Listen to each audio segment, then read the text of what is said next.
Engaging celebrity interviews. Exciting updates from Christian filmmakers. Movie reviews so you can choose your movies wisely.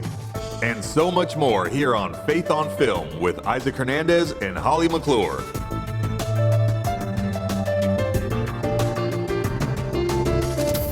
Hello, everybody. Welcome to this week's episode of Faith on Film. I am your host, Isaac Hernandez, here with my co-host, Holly McClure. Hello, Holly.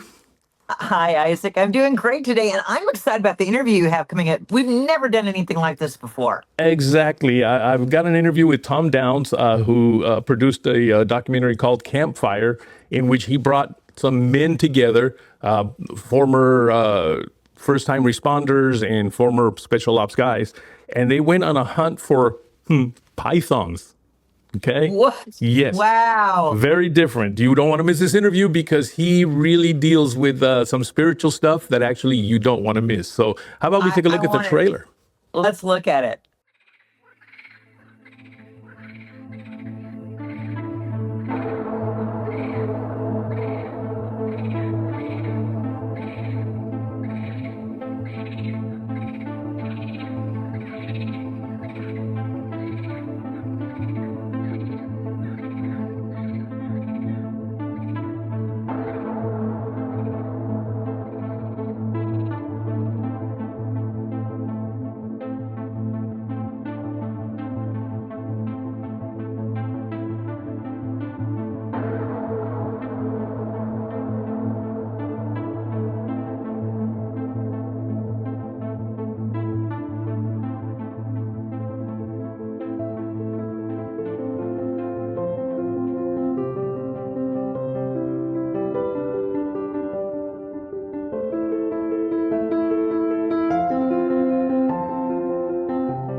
Well, hello, Tom. Welcome to Faith on Film. Thank you, sir. So while I was watching the trailer right now, the only thing I could think of was, why? What in the world? I mean, couldn't you just have taken these guys to maybe a camping trip at a nice camping resort with, cabins and all that? Why go into the wilderness looking for pythons?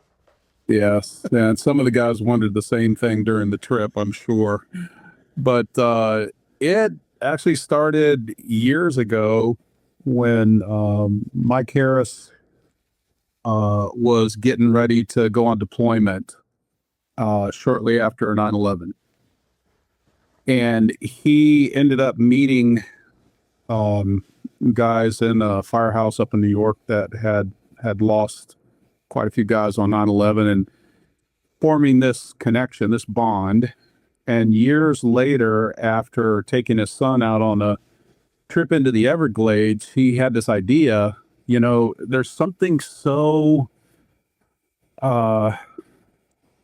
inspiring and peaceful and everything about being out in the wilderness.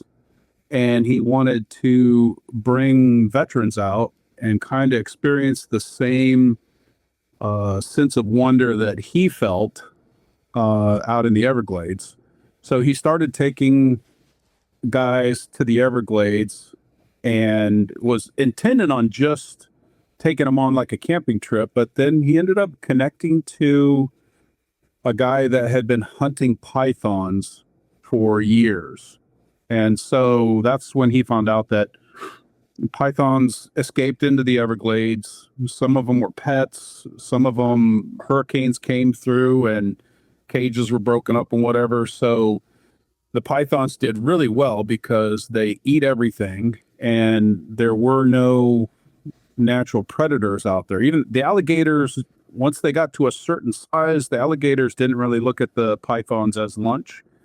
And the pythons looked at the small alligators absolutely as lunch. So they were eating alligators, they were eating deer, they were eating any mammal. And they started, they lay 100 eggs at a time. So they just started proliferating. And ecologists noticed, hey, there's something going on in the Everglades. The mammals are disappearing. And so they started this journey of trying to eradicate the python. And it's tough. They're camouflaged. They're in a swamp. I mean, you have to do a lot of really hard hunting to find anything. And so Mike decided to kind of make it a joint adventure, camping trip, fellowship thing. You talk to a guy and say, hey, you want to go hunt an apex predator in the swamp? Like with some other guys, and there's a certain type of guy that says, yes, I want to do that. And so first responders, military, police, they kind of share a special bond, and then going out there and doing something difficult together really was it's an experience that forges relationships that last far beyond the campfire, far beyond the trip. I totally understand that because my son is a former Army Ranger. He was in the Army for 6 years, and he seems to really thrive on that type of energy of danger, if you will.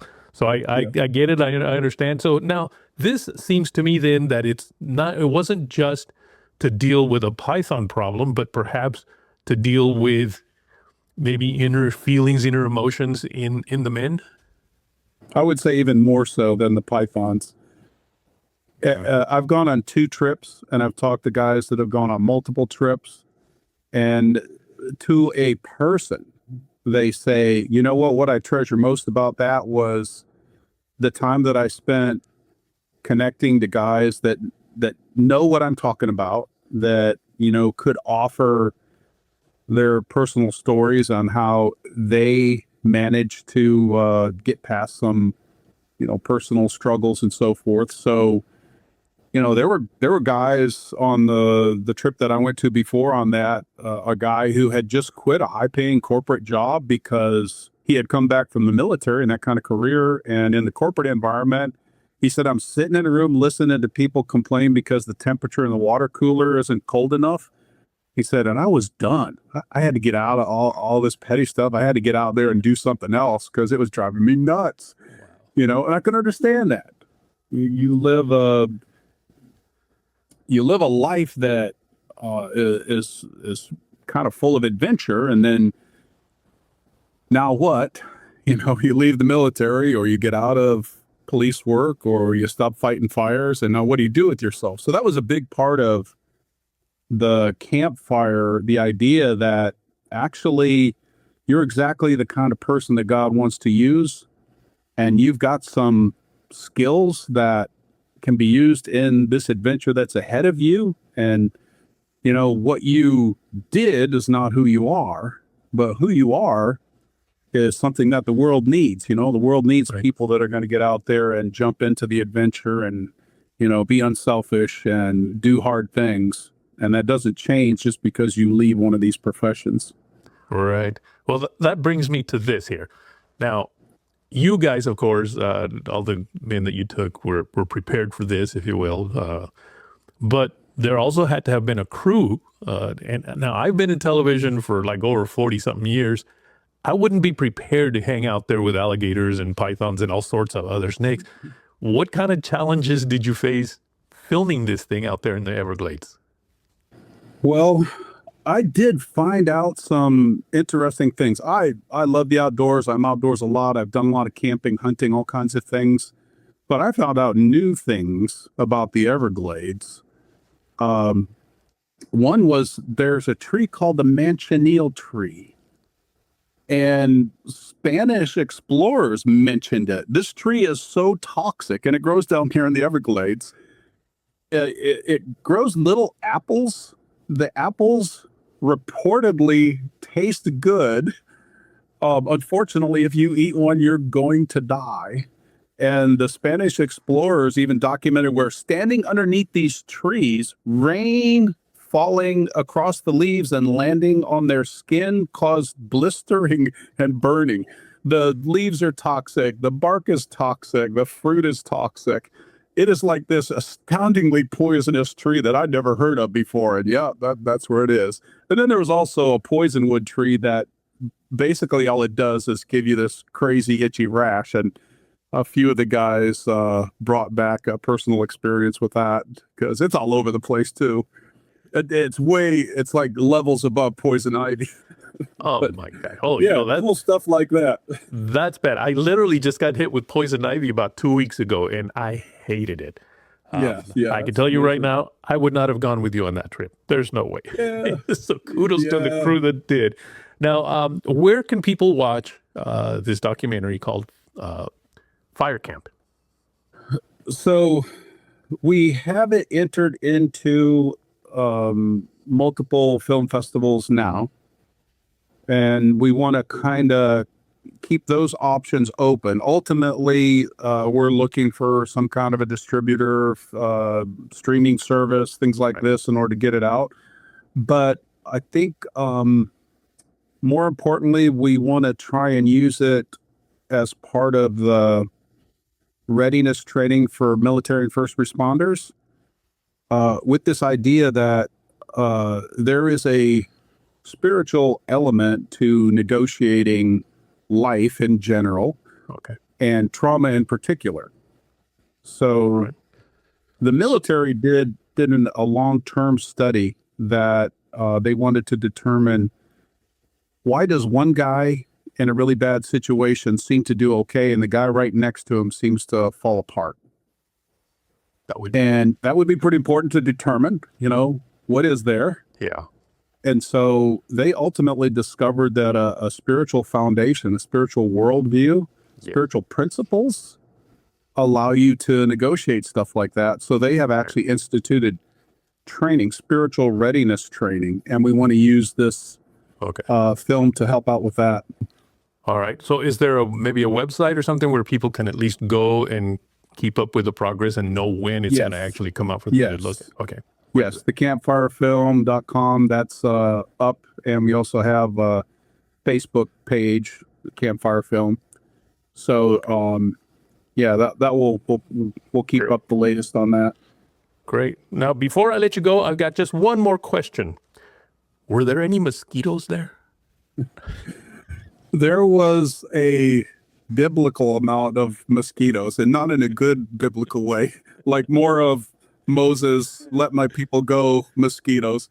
There were, that's the most mosquitoes I've ever seen in my life. And Isaac, I saw this old guy running down the street, followed by an RV. I'm like, why is this guy, is he jogging? Why would he be jogging? Well, what he was trying to do was outrun the cloud of mosquitoes around him so that he could jump into the RV. So his wife is driving. He tries to outrun the cloud and then dive in. They were relentless, and they were, oh my gosh, there were so many mosquitoes, but we made it through. All right. Well, if you decide to do another one of those trips, don't call me, okay? Oh, we already have you signed up for the next one. I thought you knew about that. Well, Tom, thank you again for taking some time here to share with us all about the documentary Campfire. Yes, sir. I appreciate it. Folks, don't go away. We're back with more Faith on Film after this message. What makes Capernaum Studios different from other movie studios? We believe in empowering filmmakers to make stories that matter, inspire, uplift, and transform lives. From historically authentic sets to state-of-the-art, fully equipped sound stages, we offer immersive LED and green screen stages, ICVFX virtual production, period to modern sets, a first-century village featured in The Chosen, and much more. We provide everything filmmakers need to focus on what matters in making their vision a reality, producing meaningful content affordably without compromising creativity. Discovering what's possible when creativity meets purpose. Capernaum Studios, empowering filmmakers to make dreams a reality. Have you been enjoying our show, Faith on Film? We sure do enjoy bringing you information every week on what is happening in and around the world of faith and family entertainment, with interviews with some of the best faith and family filmmakers, to reviews of the Hollywood movies being marketed to you so that you can choose your movies wisely. But we cannot do this alone. That is why we are launching the Faith on Film Champion campaign. One definition of a champion is an individual who passionately supports, defends, and fights for a cause. What is a Faith on Film champion? Well, it is an opportunity for you to partner with us and help us continue to bring these great shows to you every week. To learn more about becoming a Faith on Film champion, just visit our website, faithonfilmtv.com. That's faithonfilmtv.com. There you will find all the information you need to become a Faith on Film champion. And now, let's get back to our show. Welcome back, everybody. Hope you enjoyed that interview. Now, I got to tell you, Holly, I am no longer afraid of snakes. See? Good for you. I wear my animal print. It's not a snake, but, good for you. No, yeah, a python. Not so sure you would have been on that hunt, Isaac, but okay. Not at all. I'm not that much of a snake. Your son would have. He would have loved it. Oh, yeah, absolutely. So, anyway, what did you think of that, Holly? I love that interview, and I think I love how he took these manly men out there, and they sit around, and then he correlates hunting that and then having that time around that campfire, which is intimate time. I will share that my son-in-law, who is a pastor in North Carolina, also, when they lived in Colorado for years, loved to hunt. And he hunts elk and takes people on hunts. There's a ranch in Colorado that literally flies him to the ranch in fall, in September. And he leads men who paid lots of money to go hunt elk and deer, whatever. But they're up in the mountains. And during that time, they get to have the campfires and the discussions. And he gets to talk about the Lord. And so on a different way, but that kind of thing, it's so important for men who may not feel comfortable talking about it to other people. But wow, that was a great interview. Good. Thank you. But now we're going to switch it up a little bit, and we're going to talk about a series that just came out, which is really a reboot of an old series. What are we talking about today? Very happy to talk about it. Very happy to talk about it. Little House on the Prairie. Little House on the Prairie. Well, I'll tell you what.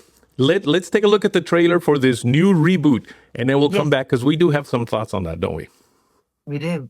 Tell me, Mr. Ingalls, what brought you to this land? A fresh start for my family. This will be our new forever. Welcome to independence, Mr. Ingalls. There's no post office, no church, no school. What do you think? So small. What we wanted, right? To be at the beginning of something. Hello. We're building a house nearby. Maybe we're neighbors. I'd be careful if I were you. There's nothing free about this land at all. I can't have strangers walking into my house uninvited. I think they'd say the same thing. I've seen entire families freeze to death out here. Get taken by fever, wolves. It is a myth that men can make it out here alone. We have to go back. What about what's wrong? What if it isn't better here? We're okay. This is where we find it becoming.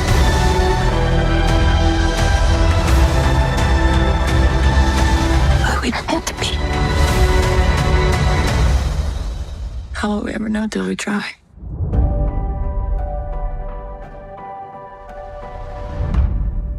I just love it. You know what? First of all, everyone should be applauding that they're bringing back wholesome TV and good shows for families to watch. It's rated PG. Hello, not PG-13, PG. And I've got to tell you, I heard it was woke. You know, you don't want to watch this. It's woke. It's real different. So I've not read the books, so I wasn't prejudiced. But I went in, and of course, I watched all the shows growing up and stuff. But I went in and I watched all of them. And I came out of there going, this is great entertainment for families. And I really did like it. It stars Luke Bracey as Charles. And yes, he doesn't look like Michael Landon, but why would you do that? He has his own look, his own appeal, and I think he's a very good looking Charles. And Crosby Phyllis is Caroline. That's the mom. Alice Halsey, Laura. This kid is going to be big in movies. She is going to be, the kids that have grown up and now they've gone into me. She's going to be successful. She has got it down. She is Laura to a T. You love this kid and you love her spirit and her spunk and how she sees the world. And Alice Halsey, everyone's praising her right now. Skywalker Hayes Hughes is Mary, and she's the older sister. And Warren Christie is Mr. Edwards. And it was very important to get a good Mr. Edwards. This is a good one. I love this Mr. Edwards. You're going to love him. He's a good one. So I'm telling you, folks, it's not woke. I watched it closely saying, okay, is there anything in here? No. In fact, everyone's saying it's pretty close to the original books. It follows the storyline and it takes you through, I think, 8 episodes to get you to how the story began. And it's very much similar to how the books, and even to how the original Little House on the Prairie began. In some ways, it's original. Michael Landon's version was the 70s to the 80s. So, of course, it ran for a long time. They had to make up a lot of shows. And that actually dealt with some pretty woke issues, I think, for that time, if you want to talk about it. It was more Christian. If anything, it had more faith in it. But they knew they had to do that for TV at that time. That's what was necessary for the culture at that time for TV. It has real life situations. So it has the peril. It has some Native American, the Indians, as they called them in those days, some Indian encounters. Nothing violent, but there was some close situations where you're kind of like, oh, worried about the kids, worried about the girl. There's an illness that shows how that affected people back in those times when they didn't have, medicine and you couldn't get their houses way out. There's an illness that strikes. There's wilderness. There's grittier scenes, but I love that. So it made it real. Like, how would it have been to go on the prairie and go on land where there's hardly anybody and start a life? And, I thought it was very realistic to that. Racism towards blacks. See this, there was a black store owner and a doctor in this. And so there's a little bit of racism. And I love it how Caroline Ingalls steps in to make sure she takes the stand for everybody. So I love that. And it was in a, not a preachy way, but it's done in a way that you love the way this story did it, as well as the doctor. And then it talks about, the Native Americans and how they were viewed back then. And they were so discarded, but it was their land. So there's a conflict of their land with the settlers. So again, covering all that aspects, folks, that's the realism to it. It's not woke. It's just how life was. And I cannot endorse enough. This is a great series, I think. Isaac, what'd you think? Well, I only got a chance to watch one episode, the first one, and then the last one, because I was away last week. But my wife Gladys watched all of them. She agreed with you. She said absolutely nothing woke about it. Now, what it did cause for us to do was to, let's say, let's go back and take a look at the original one, just so we can see the differences. Not that one is woke and one is not, just what is different. And here, I made a few notes of what I found. One of them was prayer was very natural and frequent. I mean, they prayed about meals during crises, in times of gratitude. They prayed all the time. Biblical values were very, were what drove the stories. Charles and Carolyn Ingalls modeled faith. So you could tell that they were people of faith, just the way they reacted in every situation. Even through suffering, it had a spiritual dimension. They even through death and through loss, they always turned to God. So I didn't see that as much in the first and last episode. But again, there was nothing to me that would have been woke. It just is different, much more spiritual in the first one, maybe not as much on this one. What I'm curious to see is what the next season will be like. Are they going to start swinging woke, or are they going to keep it the same, or are they going to go a little bit more faith oriented? We'll have to see. Well, and without, ruining this for anybody watching it, I kept thinking, well, this doesn't feel like where the TV show was, That's because they're not there yet. And as far as the faith goes, I think that's going to develop more in the story. There was no church and there was no school. There was none of that at first in this town. And so that was all being constructed and put together. Not to say there you don't have it in the family. I'm just saying I am interested too. It already is signed on for season 2 in 2027. We'll see another season with Netflix. So anyway, folks, good recommendations on that from both of us. Absolutely. Yep. And I'm going to go back and watch episode through 7 because I did miss those. Definitely, because you missed a lot of good intense moments and stuff, but I liked it. And it builds those characters, and you're like, oh, man. Yeah. But I am enjoying the original one, though. We started watching that, and we're literally just going episode by episode now. There's a whole lot of them, so it'll take us a while. But I'm enjoying them. Michael would be happy and proud. I hope he went to heaven, and I hope he's looking down going, oh, it's revived again. You know, there's a love for both of them. Yeah, now, you have a warning about another movie for our audience. I do. Folks, listen, the more I know, we reviewed it and I was like, choose your movies wisely, be careful. Look, The Minions has been in this culture for several years now. And I think people watched it to begin with and thought, oh, how cute. When they had the Dr. Grug or whatever his name was, and they had that. Well, they kind of went off from that and now it's just Minions. Folks, this movie has got, Minions, this new one, has got sorcery, monsters, summoning demons over an Pentagon. It's got the eye in a triangle. It's got devils that bring up, literally conjuring up a monster and the devil monster. And it's all cute, right? Because it's cute Minions doing it. And there's threatening and they just make it funny enough. And, the more I've seen it and the more I've heard about it, if you're Christian, if you're not, I can't say if you're not, if you're Christian and you care, it's not the morals and values you want. If you're the kind of people that go, well, that's okay, we've seen this. Yes, we're Christian. We understand that. Okay. But I feel like for some people, this would offend you if you got in there and you didn't know that it was in there. And that's what we're doing a review for, is to say, choose your movies wisely, do what you think your children, but be very careful what they copy when they come out, because children will emulate what they saw. So when they go home, listen to what they're saying, if they're chanting, if or whatever, because that's what they'll emulate. And I feel that's worth a warning. And Young Washington beat out Supergirl, made over 33 million and climbing. So Christians do support good movies. Yes, we do. Yeah. Yes. And with that, Holly, with that exciting news, we're going to say goodbye today. So folks, don't forget to check out our website, faithonfilmtv.com. That's faithonfilmtv.com. And also, you know what? Check out our YouTube channel and go subscribe. That's right. Because we're really trying to grow that as well. Well, Holly, that does it for today. I'm so glad you're back, Isaac, and so glad you're feeling good and you're healthy. Praise God. See you all next week. All right. Write to us at faithonfilmtv@gmail.com. That's faithonfilmtv@gmail.com. And follow us on Facebook, Instagram, and X at faithonfilmtv. Also, visit our website, faithonfilmtv.com. That's faithonfilmtv.com, where you'll find links to all of our past shows and much more.